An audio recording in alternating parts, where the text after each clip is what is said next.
now I invite the next speaker, who is Rajkumar Saini, who is a politician from Loktantra Suraksha Party.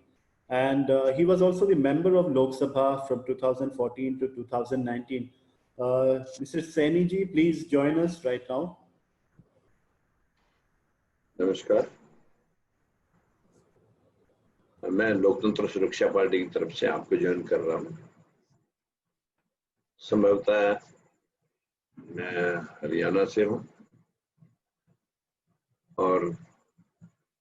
इस पूरी team को नमस्कार करता हूँ। साथ साथ हनी बाबू के साथ जो जाति हुई वो विषय मेरे जहन में है, भीमा कोरेगांव वाला। जिस प्रकार से हनी बाबू बहुजन दलित लोगों की आवाज थे, बीजेपी ने उस आवाज को दबाने का जो साहस किया, इस विषय में हमारी पार्टी लोकतंत्र सुरक्षा पार्टी हनी बाबू के साथ हुई जाति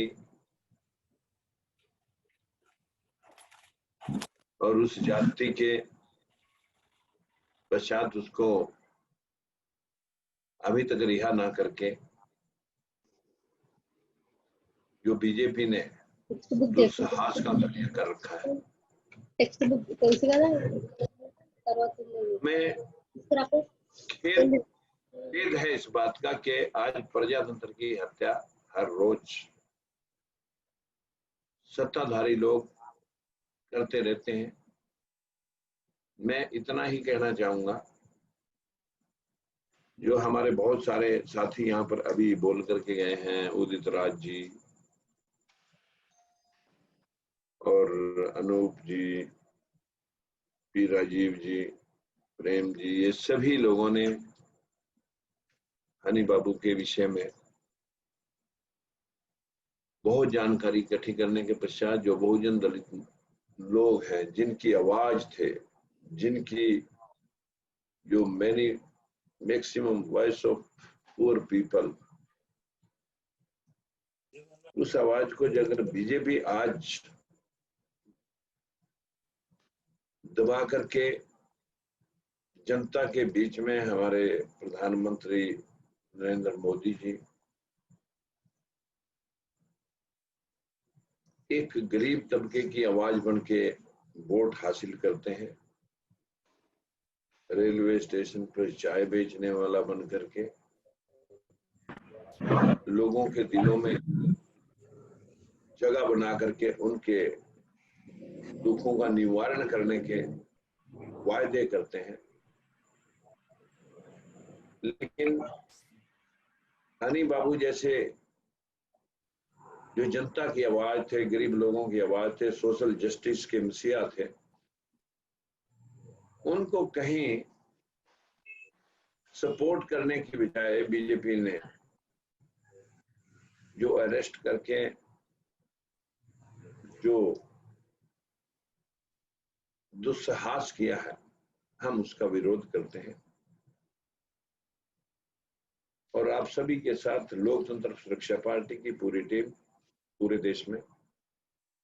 हम लोकतंत्र की सुरक्षा के पक्षधर हैं, सोशल जस्टिस के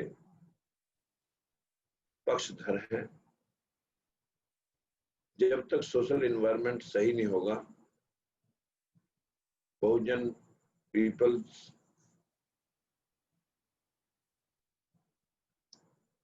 suffered from बीजेपी और कांग्रेस के जो आज तक का विषय, पिछले कितने ऐसे लोग हैं जिन लोगों के साथ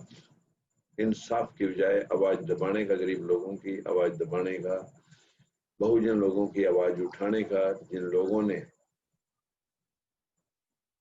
प्रयास किया, उनको दबाने का सभी सरकारों में जो प्रयास हुआ, उसका मैं भी हरियाणा के अंदर सफर हूं, जिसने दलित और पिछड़ा वर्ग की आवाज उठाई, लोगों ने जान से मारने तक की धमकियां देकर के अनेकों मुकदमे हमारे साथ FIR लॉन्च कराए। ये सारी कहीं ना कहीं कमजोर तबके के, कमजोर लोगों के हकों को हड़प कर उनकी आवाज लोगों तक ना पहुंचे, उनके नेताओं की, उनकी बात करने वाले लोगों की हमेशा आवाज को दबाने का प्रयास जितना बीजेपी ने किया शायद ही किसी पार्टी ने किया होगा। मुझे इतना पता है कि ये राजनीति लोगों के लिए सिर्फ भाषणों के जरिए दिखावे की है। मुझे नहीं लगा कि 6 साल में बीजेपी ने कितने लोगों को नौकरी, इंसाफ या सोशल जस्टिस के तहत कारोबार कराए होंगे, लेकिन इतना मैं कह सकता हूं कि अभी तक 52% पिछड़ा वर्ग जो पूरे हिंदुस्तान में, 23% शेड्यूल कास्ट जो पूरे हिंदुस्तान की 75% आबादी है, उसकी हिस्सेदारी अभी तक केंद्रीय सेवाओं के अंदर जिसकी आवाज उठाते रहे हैं, वही एक भीमा कोरेगांव का भी विषय था। ये मैं आप लोगों के सामने ये खुलासा इसलिए करना चाहता हूं कि अभी तक हमारे 52% पिछड़े वर्ग की हिस्सेदारी केंद्रीय सेवाओं के अंदर मात्र सिर्फ 11-12% है और जुडिशरी के अंदर ना के बराबर जहां से इंसाफ मिलते हैं। अगर जुडिशरी के अंदर इस समाज से भी कुछ लोग होते तो आज हनी बाबू के साथ ये जाति नहीं हो सकती थी। हनी बाबू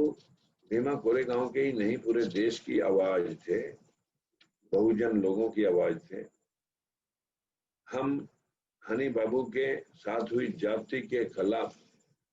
आज इस मूवमेंट के साथ हैं। जो ये बहुजन कैमरा हमारा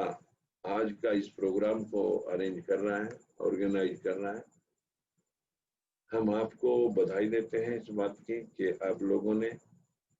हनी बाबू की आवाज को जनता तक पहुंचा करके उनको इंसाफ दिलाने का जो प्रयास किया जा रहा है, उसमें हम आपका सहयोग करते हैं, समर्थन करते हैं। इतना कहेंगे कि समाज के अंदर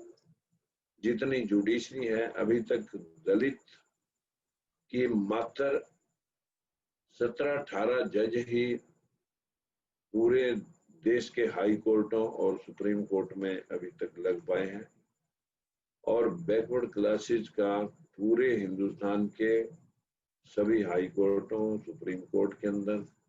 अभी तक कोई जज हमें दिखाई दिया जो हमें इंसाफ दिला सके। ये विषय इतना गंभीर है कि मैं हनी बाबू की जो मूवमेंट है उसको हम रुकने नहीं देंगे और उसको इंसाफ दिला करके इस देश का एक मसीहा के रूप में लोगों के सामने हनी बाबू आएंगे। मैं सभी मित्रों का धन्यवाद करना चाहूंगा कि मैंने एक प्रोग्राम रखा हुआ था, मैं उस प्रोग्राम को छोड़ करके आपको ज्वाइन किया है और सभी का आभार प्रकट करते हुए मैं आप सभी को मिस कर रहा हूं कि अब मुझे प्रोग्राम में जाना है, इसलिए सभी का धन्यवाद। नमस्कार। Thank you for joining us, and thank you for extending your support. And like you said, Hani's struggle was rooted in the questions of truth and justice.